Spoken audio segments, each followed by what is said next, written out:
Karibu kwenye sehemu ya pili ya simulizi yetu inayokwenda kwa jina la Mali Safi ya Msera au Mrembo Nuru. Najua kuna maswali tulibaki nayo kwenye sehemu ya kwanza. Leo nimekuja kwa ajili ya kutoa majibu ya maswali yetu. Kumbuka, msimuliaji wako naitwa Karen Steve ambaye anapatikana kwa simu namba 0621316026. Twende pamoja kwenye sehemu ya pili ya simulizi yetu. Baada ya siku mbili kupita, ikawa imefika siku ya Jumapili, siku ambayo huwa siendagi kwenye vibarua. Nashindaga nyumbani kwa ajili ya kufua, kupika na kufanya usafi. Ni siku yangu ya mapumziko, ila huwa nachoka kweli kweli, hasa kwa kusemwa na mama. Basi ilipofika mchana, mimi nilikuwa jikoni nikiandaa chakula kusudi watu wapate kula. Muda huo mama Meshak pamoja na akina Tamara walikuwa wamekaa nje kibarazani wanapiga stori mbili tatu. Mara ghafla ilifika bajaji mbele ya uwanja wetu na hata haikusimama. Dereva alizungusha ile bajaji kama mara 15, akatimua vumbi. Aliporidhika ndipo akaisimamisha. Alishuka kijana mmoja hivi akiwa na sigara mdomoni. Alivalia kipensi kifupi kilichochanwa chanwa kila mahali, tena kipensi chenyewe alikivalia chini ya makalio. Kichwani alisokota rough dread. Alitoboa sikio na ukija upande wa shingo, yani kulikuwa kuna tattoo kubwa ya dragon ambaye alikuwa anatema moto. Mkononi pia alikuwa nayo nyingine, sema hii ilikuwa ni ya msalaba pamoja na ua la rose. Kwa haraka haraka yule kaka alikuwa ni muhuni, maana alibeba panga kiunoni. Maza, alisema kwa kucheka na kufanya wamshangae. Kama mwanaume Meshak alisimama na kujiandaa kwa vita, kwa maana alihisi ule ugeni haukuwa ugeni mzuri. Unataka nini? Mama alimkazia macho. Mbona kama mnanigwaya? Mbona mimi ni msela safi sana? Alisema ule kijana huku akidunda kuwafuata pale kibarazani walipokuwa wamekaa. Sema unachotaka.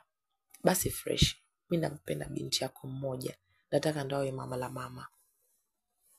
Aliongea bila aibu. Kumbe, kwa hizi swaga zote za kuzungusha bajaji yako mbele ya nyumba yangu na kututumilia vumbi, ni kwa kuwa nampenda binti yangu? Iko wazi mbona mama. Jina lako nani kwanza? Komando. Itakuwa mzuka sana kama ukiniita Putin, jangili, mnyama wao. Wacha we. Walijikuta wanacheka, ila yule kaka hata hakujali. Ndo kwanza aliwasha sigara yake na kuanza kuipuliza mfululizo bila hata uoga. Kwa hiyo Komando Putin, unajishughulisha na nini? Naendesha kile chombo pale, ndege yangu ya ardhini. Alinyoshia kidole kwenye bajaji aliyokuja nayo. Sasa umempenda binti yangu gani hapa? Huyo hapo katikati. Alimsemea Lulu. Sikia kijana, umeona hawa warembo? Yani hawawezi kuwa na mtu kama wewe. Kwanza uwe ni muone tu wa mtaani. Alafu pili na mbaya zaidi, huna mbele, unanuka umaskini. Aliongea mama bila uoga. Kwani mnaangalia pesa ama mapenzi? Maza, hujui kama waoni tunapenda sana? Ngoja kwanza nikupange. Huyo binti yako kuna kitu wote atachokosa kipindi akiwa na mimi. Mambo ya misosi nini, mixa miguu ya kuku, hapa ndo mahala pake. Mitoka kila siku hataikosa. Mtoto wangu ni wa kumlisha miguu ya kuku? Una kichaa nini? Yaani unamwona alivyo mrembo, mafuta yake yenyewe ya kupaka tu yanauzwa 200,000. Wewe utaiweza hiyo bei? Uwe nenda bana, katafute hela. Ukizipata njoo umchukue ile sasa hivi. Ufikie level zetu. So Maza ndo nimemkosa kabisa. Uelewi ama? Hujasikia? Nikisema humwezi binti yangu au nikupe ambaye utawezana naye. Unaweza kunifanyia hivyo. Ama unanipa huyo alovaa kijani? Alimaanisha Lydia. Pia huyo bado mwezi. Kifupi wa mabinti watatu waliokaa karibu yangu huwawezi. Ngoja nikuitie type yako ambaye atakufaa. Hahitaji hata gharama. Alafu mafuta yake ya kupaka ni ya Vaseline na sketi zake za solo zinatosha. Ngoja nimuite. Mama alisema, kisha alianza kuniita jina langu. Niliposikia naitwa, niliitikia kisha nikaacha kila nilichokuwa nafanya, nikaenda mpaka kibarazani. Hata sikuelewa kilichokuwa kinaendelea pale. Nilisimama karibu na mama, maana yeye ndo alikuwa ameniita. Tunu, mchumba wako akaja kukuona. Alinisukumia kwa yule kaka, nikaenda kutua kifuani mwake. Niliogopa kwa sababu alikuwa kajazia vibaya mno. Taratibu niliinua macho yangu kumtazama, ndio nikakutana na macho yake kwa mara ya kwanza toka nizaliwe. Yule ndo mwanaume wangu wa kwanza ambaye aliziteka hisia zangu pale pale. Mbali na kuwa muuni, alikuwa ni kijana handsome vibaya mno. Ni vile hakuwa tuna pesa, la sivyo akina Tamara wangeshamng'ang'ania. Akili zangu ziliporudi, nikajitoa mkononi mwa Putin, nikarudi nyuma hatua 7. Alafu nikatazama chini, huku mapigo yangu ya moyo yalikuwa yanaenda mbio. Huyo ndo saizi yako? Unamwona alivyo? Cheusi mangala. Mama alizidi kunikandia. Ni mwanao? Aliuliza Putin. Hata sio, ni kama mfanyakazi wa hapa. Vipi? Umempenda? Hayuko kama nilivyotarajia. Ila muone nimemsoma. Nimeipenda ipisi. Imetulia kinyama. Nilijua tu huwezi kumkataa. Kwa hiyo Tunu, mpaka hapo ushamuona bwanako. Anaitwa Putin, dereva bajaji. Kama utamkubali basi tukuozeshe mapema. Mama aliongea bila aibu na kunifanya nijisikie vibaya. Mama, hebu muache bana Tunu. Meshaki aliingilia. Na wewe funga mdomo. Naongea na Tunu, sio wewe. Mimi nipo tayari. Niliongea nikitazama chini na wote wakanishangaa, hadi Putin mwenyewe alinishangaa kwa sababu hakutarajia kama nitakubali. Kwa uko tayari kuwa mali safi ya msela? Ndiyo. Baridi, kuanzia leo wewe ndo mama la mama, mali ya msela. Nitakuja kukuona kesho. Putin aligeuza na kurudi kwenye bajaji yake, aliwasha na kuondoka. Huku nyuma kicheko kilibakia juu yangu. Walinicheka sana na kuniona mjinga kumkubali Putin. Hata tusimcheke jamani, hata hivyo wanaendana, maskini kwa maskini. Waliongea kwa kizidi kunicheka. Nimesha kipekee ambaye hakuwa kapendezwa na kitendo changu. Alinishika mkono na kunivuta mpaka nyuma ya nyumba. Nilipomtazama nilimuona namna alivyokuwa na jazba mno. Ni chaguo langu tafadhali, usichukie. Niliongea kwa sauti ya chini. Nisichukie? Tunu, kweli pale unapokwenda kuangukia. Kijana gani ule sasa? Anavuta bangi, kachora tattoo kila mahali, kawa kama kikao cha kashata. Alisema vile nikaanza kucheka kwa sababu ni mara chache nilikuwa nikimsikia Meshaki akichamba watu. Unacheka? Sio kwa nia mbaya kaka, ila kuna jinsi yule kaka ameugusa moyo wangu kuliko vijana wote ambao niliwahi kukutana nao hapo kabla. Nahisi huyu ndio chaguo langu la moyo. Meshaki alichoka kwa majibu yangu, taratibu alikaa chini huku akikuna kichwa kwa huzuni. Usiwe hivyo bana. Sasa kwa nini unahuzunika ikiwa mimi ndo niliyemchagua? Nilikuwa nina mpango kabambe kwa ajili yako. Lengo langu ni uolewe na mtoto wa mzee Simon. Nilipanga kwenda kuzungumza naye Alhamisi ijayo. Kwa ulikuwa tayari kuvunja msimamo wangu? Mimi sitaki vita na ndugu zako. Hapo walipo wananichukia. Kwa hiyo sitaki wanichukie zaidi. Kisa mwanaume ambaye hata hatujawahi kumuona. Mimi huyu muuni ndio chaguo langu. Nitapambana naye hivyo hivyo. Da, unanishangaza sana Tunu. Sasa kwa nini wale wengine umewakataa? Kwani umemkubali huyu? Ni kwa sababu ya jinsi alivyo. Yaani baada ya kumuona, najua uelewi kwa sababu hujawahi kuhisi hivi kabla. Ila kaka, na kuahidi siku ambayo utampata wifi yangu ndio utajua nini unamaanisha. Meshaki alishusha pumzi ndefu na kunitazama kwa makini, kisha akasema, kama wewe ndio chaguo lako basi mimi kakako sina usemi. Kikubwa tu akupe furaha. Ukiona hauwezani naye achana naye kwa sababu hujalazimishwa pia kuwa naye. Hakuna shida, mimi nimekuelewa. Acha nirudi jikoni nikamalizie kupika kabla hawajaja kunitupia maneno. Nilitoka haraka na kuelekea jikoni. Sijui ni kwa nini yule kaka aliniandama sana kichwani kwangu siku hiyo. Kila nilipomkumbuka nikawa nacheka mwenyewe. Basi kulipokucha asubuhi, ilikuwa ni Jumatatu, siku ya kwenda vibaruani. Baada ya shughuli zangu za nyumbani, nilijiandaa kisha nikatoka. Nikiwa barabarani nikashtuka kuona bajaji imesimama mbele yangu. Sikuwa na wazo kabisa kwamba mwenye bajaji alikuwa Putin. Oi, la mama. Aliniita kwa sauti ya kufanya nishtuke. Nilimtazama sana bila hata kusema chochote. Najua mpaka nikajiuliza, kwani alinipa nini hadi nikamkubali, maana alikuwa rafu hatari. La mama, wapi hiyo? Hapo mbele. Hapo mbele wapi? Nipange nikuelewe. Kuna nguo naenda kufua hapo nyumba ya mbele hiyo. Baridi, panda nikudropu. Hapana, tena kwa miguu maana sio mbali. Acha kunizingua, hapana nikudropu. Ama unataka nikubebe? Sawa napanda. Ilibidi nipande maana mtu mwenyewe hakuwa hata anajua kubembeleza. Nilikaa upande wa nyuma kisha safari ilianza na kuambia anaendesha bajaji rafu utadhani barabara nzima alikuwa peke yake. Mpaka nafika mwisho safari yangu kichwa kilikuwa kinaniuma sio mchezo. Unatoka saa ngapi? Inategemea na muda ambao nitamaliza kazi zangu. Fresh nitakuja kukucheki. Sawa la mama? Hamna shida.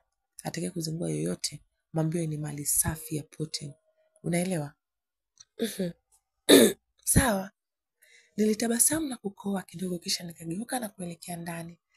Alipohakikisha nimeingia kabisa, ndo naye akawasha bajaji yake, akaondoka. Basi kama kawaida nilianza kazi zangu, nilifua, niliosha vyombo, wakaniongezea tena na carpet. Sikuwa na namna, zaidi tu nililiosha. Nilipomaliza hapo mgongo mzima ukawa unauma kwa kuinama. Ukijumlisha na njaa sio mchezo. Ila uzuri ni kwamba walinilipa na nyongeza ya malipo. Kwa hiyo kidogo maumivu yakapungua. Wakati natoka kwenye ile nyumba nikashangaa kuona bajaji ya Putin pale nje. Nilishtuka, nikaisogelea taratibu, nikamkuta anakazana kuwasha sigara yake. Nilijikoolesha ili kumshtua. Haufanyi kazi? Naona jao hata wateja wenyewe sipati. Utapata wateja kwa namna hii? Kwanza unatembea na panga kiunoni. Unadhani abiria watahisi usalama kwenye bajaji yako? Alitabasamu, akatoa lile panga kiunoni na kunionyesha. Huyu ni mke wangu wa pili. Baada ya wewe, huyu ndiye anayefuata. Mtu akileta mbanga namla panga. Sawa sikatai, ila kuna muda huyo mkeo wa pili inabidi akae pembeni. Kama unataka kupata abiria, alafu kingine, usafi ni kitu muhimu. Nimekaa huko nyuma kwenye bajaji yako mpaka kichwa kinaniuma kwa sababu ya uchafu tu na uendeshaji wako hauridhishi. Unataka kusema nini la mama? Tusafishe bajaji. Hizi ndo mwisho ambazo sipendagi. Nitaisafisha mimi. Unaniruhusu? Fresh tu. Nitapingaje wakati la mama ndo ameshaamua. Alinipisha na kwenda kukaa pembeni kabisa. Nilianza kusafisha ile bajaji na kutoa matakataka yote kule ndani. Nikafuta zile siti kwa kitambaa changu. Baada ya hapo kidogo angalau ikawa inaridhisha. Muda huo Putin alikaa pembeni ananitazama sana. Sijui ni kipi aliwaza ila niliona akiniangalia kwa jicho la tofauti mno. Tayari umejitahidi la mama. Twende ukaendelee na kazi. Ila tu sitaki uvute sigara. Tena ukiwa na wateja kwenye bajaji. Mbona kama unanipelekesha aisee. Hakuna mume anayeendesha na manzi hata siku moja. Lengo langu ni kusaidie. Ila naona upo tayari kusaidika. Kwani la mama, nataka msaada wako. Mimi nimekuja kukuona hapa, sio vinginevyo. Mimi siwezi kuwa na mtu ambaye hataki kuambia ukweli. Unakosa wateja kwa sababu upo rafu na ni mchafu. Inabidi ubadilike. Aisee, kama umenikubali kama nilivyo, usiniletee propaganda. Kama mama yangu mzazi, kama ni vipi chapalapa. Naondoka ndio. Nilichukia, niligeuka na kuondoka kurudi nyumbani. Putin alinitazama. Hata kunifuata kunibembeleza. Hakufanya hivyo. Mpaka nikashindwa kuelewa ni mwanaume wa aina gani. Mbona wengine wanabembeleza na kuomba watu wao msamaha, ila yeye amenikazia utadhani mimi ndo nilimkosea. Nilitembea nikageuka nyuma kila wakati nikidhani angenifuata, ila haikuwa hivyo. Hadi nafika nyumbani sikuona mtu. Nikakata tamaa kabisa. Nitamweza kweli? Mbona kama nimejichimbia shimo mwenyewe. Niliongea peke yangu huku nikizidi kutembea. Nilikuja kushtuka baada ya Maisha kutaja jina langu. Tunu. Kaka, umenipita bila kunisemesha. Kwa mawazo yangu sikuwa nayo. Hata sikuwa nimekuona. Una nini? Unatembea kama mzoga. Kaka bana, hakuna kitu. Sio kawaida yako kabisa. Ila hakuna kilichoharibika. Vipi ulikotoka? Kila kitu kiko sawa? Ni salama tu, sijui wewe. Ni heri. Mbona pametulia namna hii? Wapo wapi wenye mji wao? Wamesema wanakwenda kwenye sherehe huko mtaa wa chini. Sasa sijui kama ni kweli ama sio kweli, watajua wenyewe. Acha nikajimwagie maji kisha nitenge chakula ili tupate kula. Sawa. Nilitoka nikaenda kuoga haraka nikabadilisha nguo kisha nikaandaa chakula ili kusudi nile na Maisha. Wakati tunakula, tukashangaa kuona bodaboda zaidi ya 20 zinaingizana pale kwetu. Tuliogopa vibaya mno, tena hasa mimi ambaye ni mwoga kupitiliza. Nilirudi nyuma kidogo na kwenda kujificha nyuma ya mgongo wa Meshak. Cha ajabu, mgongoni mwa Meshak boda 20, yaani nyuma ya zile boda 20 alikuwepo Putin, tena yeye ndio kiongozi wa ule msafara. Walipaki boda zao na ghafla wakaanza kulia kama wafiwa. Walilia kwa sauti kweli kiasi kwamba watu wakaanza kukusanyika. Meshak kuona karibu mtaa mzima wamejazana pale, ikabidi awaulize wale bodaboda shida yao ilikuwa nini. Tumekuja kumwombea lazi chari wetu, tumekuja kumwombea msamaha kwa manzi yake, alijibu mmoja wao akiwa anazidisha kilio. Basi nikajikuta nikitabasamu kwa maana mimi ndo nilikuwa manzi wa Putin, hakuna mwingine. Nilisogea taratibu nikasema mbele yao na kusema, msilie, mbona nimeshamsamehe. Woyo woyo, shem kama shem. Wakaacha kulia, wakaanza kushangilia. Wakaona kama hawatosheki kushangilia peke yake, wakaamua kunibeba na mimi huku wakinirusharusha huku na kule. Baada ya pale waliaga na kuondoka zao, na ule umati majirani ukawa umetawanyika, yaani umati wa majirani na wenyewe wakaondoka. Meshak ya kupenda Tunu, huyo ndo mwanaume ulimchagua, unaona tabia zake, ndo ninayemkubali hivyo hivyo na nitambadilisha na kumweka kwenye mstari, japo ni mkaidi ila ni lazima atanyooka. Kwa unaona raha mwenyewe walivyokuletea wauni wenzake. Si bora alivyoleta wauni kuliko asingeomba msamaha kabisa. Nilikuwa nimeshanuna ila amejua kunichangamsha. Tunu mdogo wangu, najua unachotaka kusema, ila kaka, kwenye hili naomba uwe upande wangu. Putin ni muuni ndio, mchafu, yupo rafu, mvuta sigara na matatu ya kutosha, ila ndo chaguo langu. Taratibu tu nitambadilisha, niamini katika hilo. Sawa, ila sitamani uje kujutia maamuzi yako. Hapana, sitajutia, yaani huu ni mwanzo tu. Wote uliouone nguvu yangu kwa Putin. Meshak ya kujibu zaidi ya kuniangalia kwa macho yaliyojaa masikitiko ya kutosha, lakini mwenzake hata sikujali. Moyo wangu ulimchagua Putin pekee na sio mwanaume yoyote yule. Hata usiku usingizi ulikuja mzuri kupita siku nyingine zote zile. Nililala kwa raha na kuota ndoto za kila namna. Siku iliyofuata nilikuwa nimepata kibarua kwenye eneo moja hivi la ujenzi. Kazi yangu pale ilikuwa ni kubeba tofali na kuchanganya zege. Niko bahati mbaya sikuweza kufika eneo la kazi kwa sababu Putin, yaani yeye ndo alikuwa chanzo. Ila natoka nyumbani tu nikakutana naye akiwa ananisubiri. Nilipomwona nilishangaa kwa maana hakuwa mchafu wala kama alivyokuwa jana. Hata yule mke wake wa pili hakuwa amembeba siku hiyo. La mama ni aje hapo. Leo nimepigilia Zakabati. Zakabati ndo nini? Pamba zangu za mtoko hizi za sherehe peke yake. Nilitabasamu kisha nikamwambia tu, umejitahidi na bajaji yako ipo safi sasa. Ukipita lazima abiria kusimamisha wenyewe. Lazima wakubali sasa. Vipi? Panda basi tuanze kazi. Una maana gani? Sasa hivi umeshakuwa mama la mama. Masela wanakujua na kamati imeshakupitisha, kwa hiyo kila nitakapoenda lazima wewe uwepo. Na kazi zangu je? Umeona hii bajaji itakuwa ofisi yako wewe. Wewe na mimi kuanzia leo. Mimi na kazi zangu zinanisubiri Putin, acha utani. Mamilo, panda bana. Acha longolongo mingi. Wewe nenda tu, tutaonana baadaye. Afu sikia, usilete misha za kirehe. Alinikamata na kunivuta mbele, kisha alinikalisha pembeni yake. Masuala ya kufongoza watu staki. Sasa kusikia, umeelewa?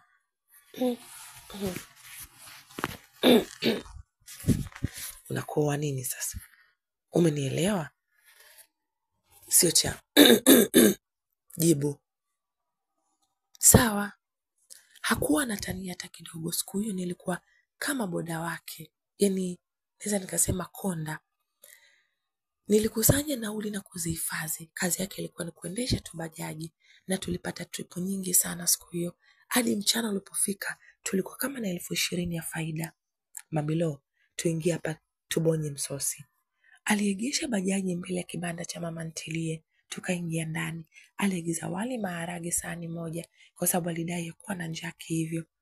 Wakati tunasubiri chakula, nikapata nafasi nzuri ya kumuuliza maswali mawili matatu. Kwa hiyo, jina lako halisi ni Putin? Jina langu la kitaa hilo, jina langu halisi ni Davis. Ila Putin limekupendeza sana. Magoli. Una ndugu labda, mama au baba? Sina dingi wala maza. Nipo kama unavyoniona, jeshi la mtu mmoja. Ndio maana najiita komando brigedia kikosi cha mizinga. Nilitabasamu kwa maana alijisifia sana na kujiona mbabe. Oh, unaishi wapi? Nipo around. Around wapi sasa?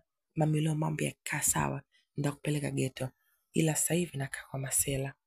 Kumbe, na unaweza kuniuliza chochote unachotaka ambacho unahitaji kukifahamu kutoka kwangu. Hamna haja ya kujua kila kitu. Mimi najua vyote. Umejuaje? Muone nimefanya uchunguzi, nimepekua mafaili yote, nikapata information zako. Acha uongo. Unakataa? Leo ulikuwa na kibarua cha ujenzi. Uongo?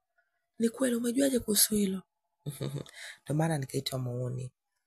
Mazungumzo yetu yaliisha pale, kwani chakula tayari kilikuwa kimeletwa mezani. Putin alikula kidogo, kisha akatoka nje. Mimi niliendelea kula mpaka nilipomaliza. Baada ya pale nilitoka nje nikamkuta ameegemea bajaji anavuta sigara. Sikupenda kabisa. Nilimsogelea na kumnyang'anya ile sigara. Mamilo, nini tena? Sigara sio nzuri. Acha hizo Mamilo. Alafu unajua la mama, huwa unazingua kichizi. Umenitenganisha na mke wangu wa pili, alafu sasa hivi unataka kuniingilia na penzi langu la fegi. Tutakosana ujue. Mimi sitaki uvute sigara. Kwani huwezi kuacha kwa ajili yangu? Aliposikia vile alicheka sana, kisha akaniambia tu, bado hatujafikia level hizo. Aliingiza mkono mfukoni akatoa sigara nyingine na kuiwasha. Kabla hajaipeleka mdomoni, nilimnyang'anya tena na kuitupa pembeni. Putin alikasirika vibaya mno. Aliniangalia utadhani nimemnyang'anya kitu cha thamani kubwa. Sikia la mama, nitakumind hapa ili uhusiano ulivunjike sasa hivi, maana hata hivyo hukuwa plan zangu kabisa. Nilikuwa namtaka ule Lulu. Sema ndo hivyo, mazako kanibania. Usijisahau sana.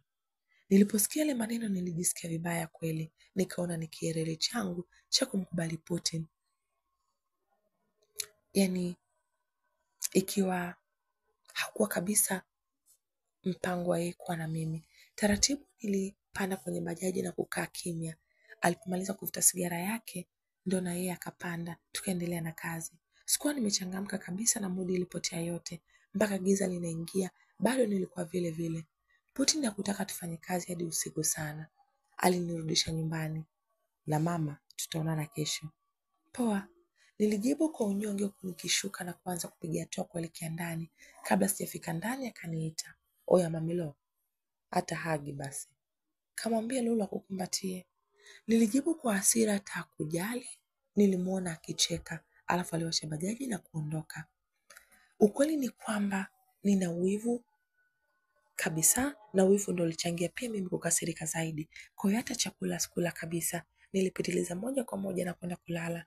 Kesho yake asubuhi mapema, Putin alinipitia ili tukafanye kazi, na alikuwa na furaha sana siku hiyo. Utadhani hakunikera jana.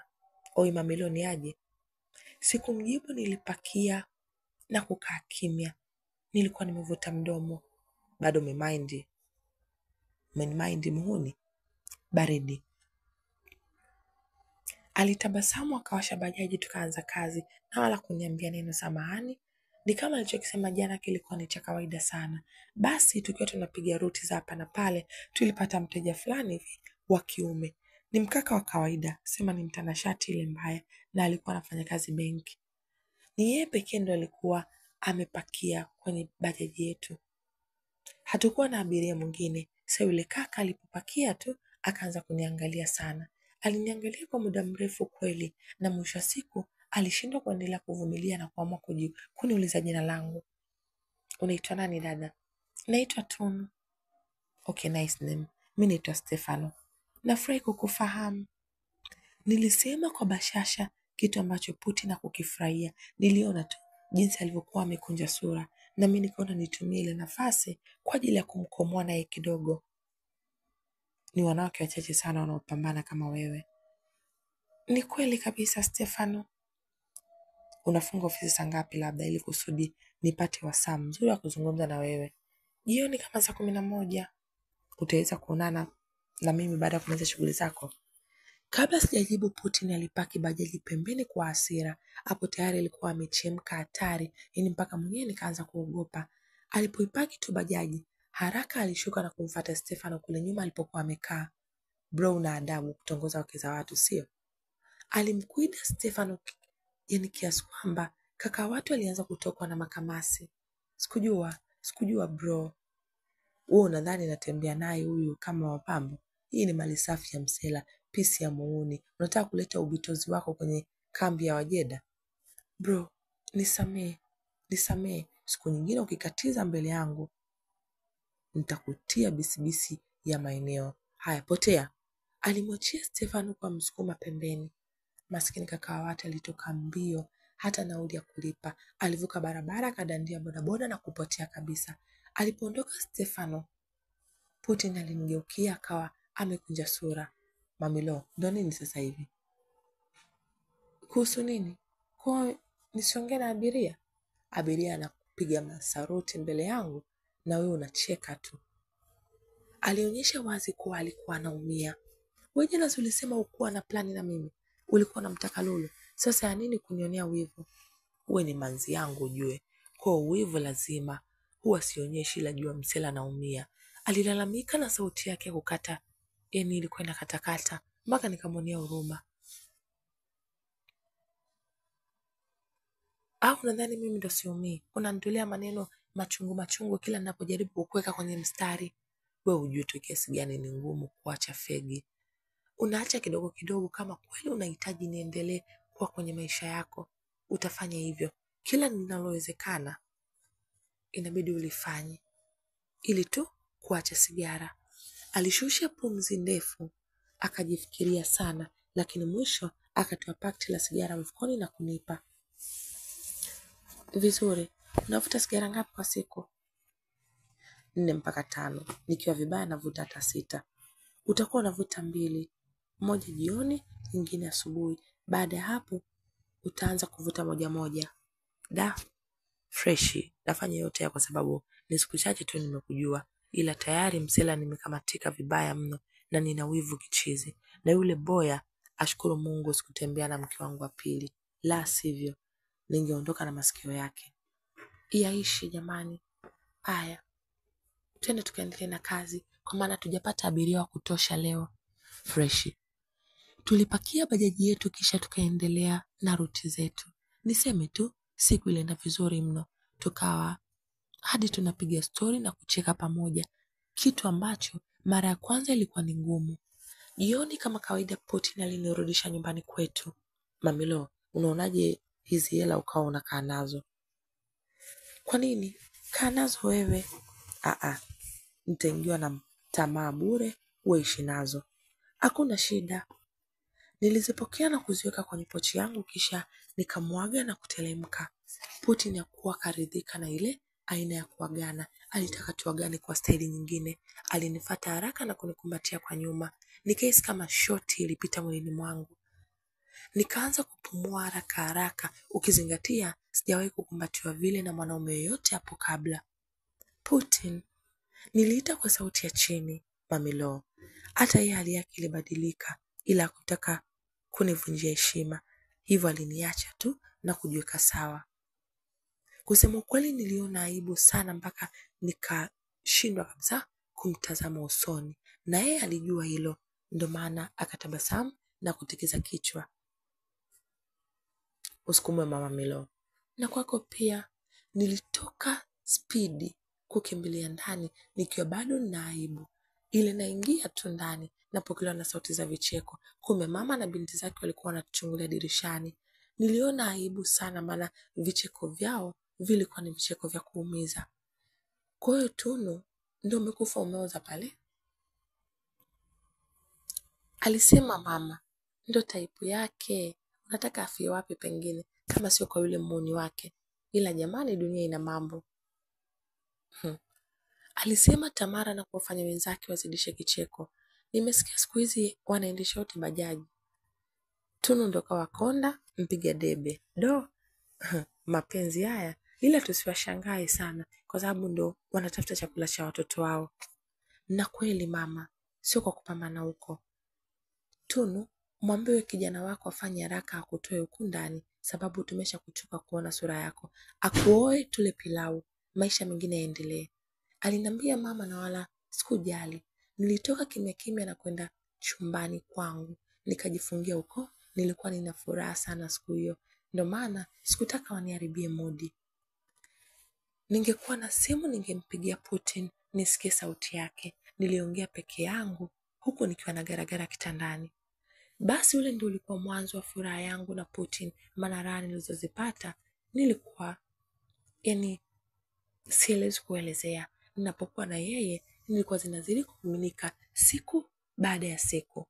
Akapunguza kabisa swala la kuvuta sigara, yani inaweza kupita siku asivute kabisa. Na kuhusu usafi nilipambana naye mpaka kijana akawa anaoga kila siku. Putin wangu akawa anavutia jamani, kidogo akapata the attention kutoka kwa dada, ila sikujali hata kidogo kwa maana msela alinichagua mimi. Katika hicho kipindi chote Putin hakuwahi kuniomba mimi nilale kwake. Aliniheshimu na kuniambia tu siku ambayo nitakubali kwa ajili ya kumtunuku mwenyewe bila kulazimishwa, hiyo ndio siku ambayo hata niangusha. Ukija kwenye kibajaji chetu kilikuwa kinapata faida ya kutosha ambayo sisi tulikuwa tunaridhika nayo. Shida ikabaki kwa Putin kunipeleka sehemu aliyokuwa anaishi. Hakuwa akitaka kabisa nipajue. Huwa nikimuuliza ananijibu kwa mkatisho tu kwamba anaishi around. Nilimbembeleza mpaka nikachoka hadi ikabidi niache kumuuliza kabisa.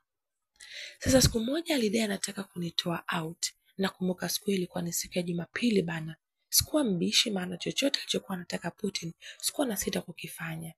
Basi nilijiandaa vizuri, akaja kunipitia, kisha hao tukaenda zetu mitoko yetu. Alinipeleka kwenye shopping mall kubwa ambao kwa uwezo wetu mdogo wa kifedha sikudhani kama tungeweza kununua chochote mle ndani.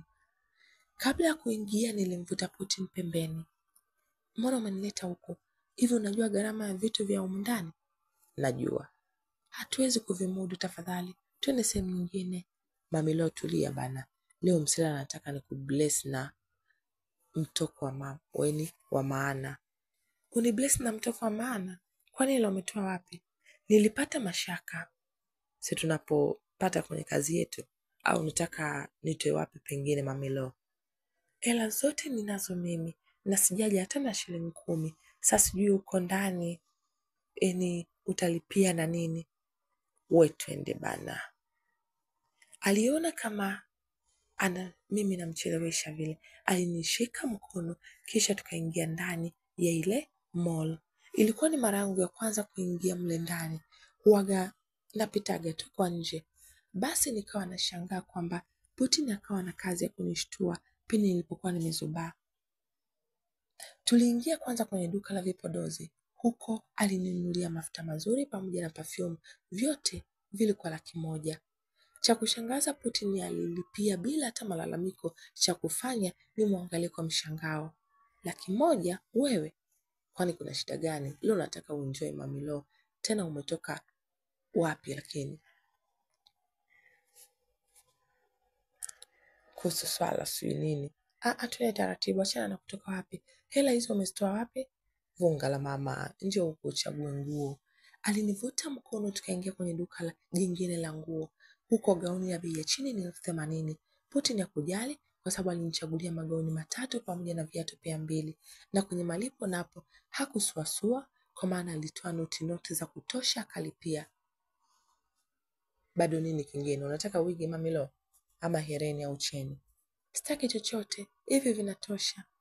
Nilikuwa naongea kwa hofu kubwa. Kwa nini mamilo? Sababu unatumia hela rafu, tena sijui hata hiyo hela umeitoa wapi. Alafu umeiba Putin. Ina maana hujaacha tabia zako za ajabu ajabu. Nilimwangalia kwa jicho kali, lakini mwenzangu ndo kwanza alianza kucheka. Alicheka kweli. Mwisho akaniambia tu, utakuwa unajua mamilo. Twende ukapate msosi. Njaa itakuwa. Utakula pizza ama kuku? Sikujibu. Nilinyamaza kimya huku tukiongozana mpaka kwenye mgahawa. Ule ulikuwa humo ndani kwenye mall. Tulichagua meza moja kubwa upande wa dirishani, ndio tukawa tumekaa hapo. Na baada ya sekunde 2 alikuja mhudumu akiwa ameshikilia kitabu cha chakula. Putin alikipokea na kuchagua chakula changu na cha kwake, na pia akachagua vinywaji. Mhudumu alichukua oda yetu na kwenda kuifanyia kazi, akatuacha tumebaki wawili. Umeenjoy la mama? Hapana, nina mashaka kama nini? Usiwe na mashaka. Leo ni siku yako ambayo nilipanga kwa muda mrefu mno. Nataka kwanza uenjoy kisha mengine atafuata kabisa. Sawa. Niliitikia huku nikitupa macho kutazama kule na huku. Nikiwa pale nilifanikiwa kumwona kijana fulani hivi alikuwa amekaa pembeni yetu. Yule kijana alikuwa ananikonyeza kila nilipogongana macho na yeye. Kwa bahati mbaya sikutaka kumwambia Putin lile swala kwa sababu akili zake ninazijua mimi. Hajatulia kabisa. Kwa hiyo nikaamua kuwa kimya. Kumbe tayari mwamba alikwisha muona kitambo sana, akachukia zaidi baada ya kuona nimemnyamazia kila kitendo. Unapenda mikonyezo sio? Sio hivyo. Niliogopa maana Putin alishaanza kuchemka kwa hasira. Unakonyezwa, unavunga. So ina maana umemuelewa msela? Nimenyamaza sababu sitaki uwe mgomvi Putin, na nilikuwa nina hakika kabisa lazima ukasirike kama ulivyokasirika sasa hivi. Achana naye tafadhali. Poa. Alikubali kutulia, ila ni wazi mudi yake yote ilikuwa imeshakata kabisa. Na mbaya zaidi yule kijana hakuchoka, aliendelea kunikonyeza zaidi kila alipopata nafasi. Ananiona kama fala, si ndio? Nimevunga ndo anazidi kufanya ufala. Subiri nikamuonyeshe. Putin acha. Kwani alisikia sasa? Alisimama toka pale tulipokuwa tumekaa na kumfuata yule kijana. Alipomfikia alimsalimia na ngumi moja nzito. Kijana wa watu akadondoka chini. Putin hakuishia pale. Alimvamia pale chini alipokuwa. Aliendeleza kichapo cha hali ya juu. Mgahawa wa watu ukageuka sehemu ya ndondi na kufanya baadhi ya wateja wakimbie. Ukiniambia polisi walifika saa ngapi hata sikuwa naelewa. Niliona tu wakimbeba Putin wangu juu na kuondoka naye. Ikabidi na mimi niwafuate nyuma ili kujua namna wanashinda kumfanyia muhuni wangu. Yaani kujua hatima yake ingekuwa vipi. Nilimwambia acha kutaka kusikia. Ona sasa, sidhani kama polisi watamwachia leo. Atalala kwanza kituoni na baada ya pale atakapokuwa yuko vizuri na kulipia hasara zote ambazo amesababisha kwenye mgahawa. Nililalamika, na baada ya kufika kituo cha polisi ile naangalia tu kituoni, Putin akawa anatoka. Hata kumaliza sekunde 2 kule ndani wakawa wamemwachia. Kwa nini? Ni swali ambalo lilikuja kichwani.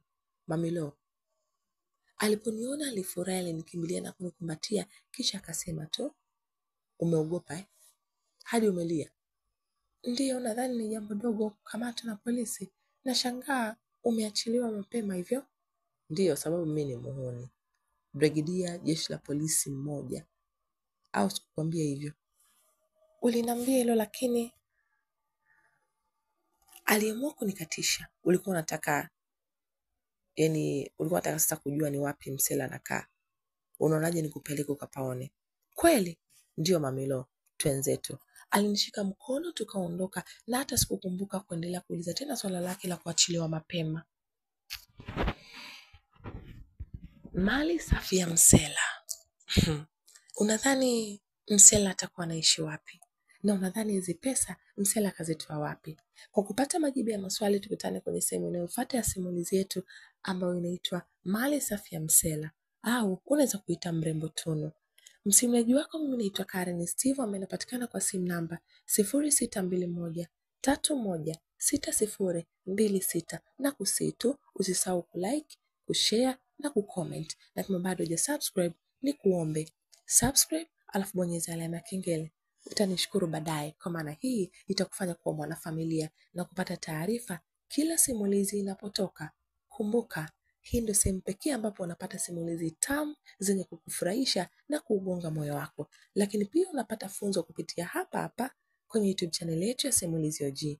Nisiwe mwenye maneno mengi. Mimi na wewe tukutane kwenye sehemu ijayo ya simulizi yetu hii ya mali safi ya msela. Bye.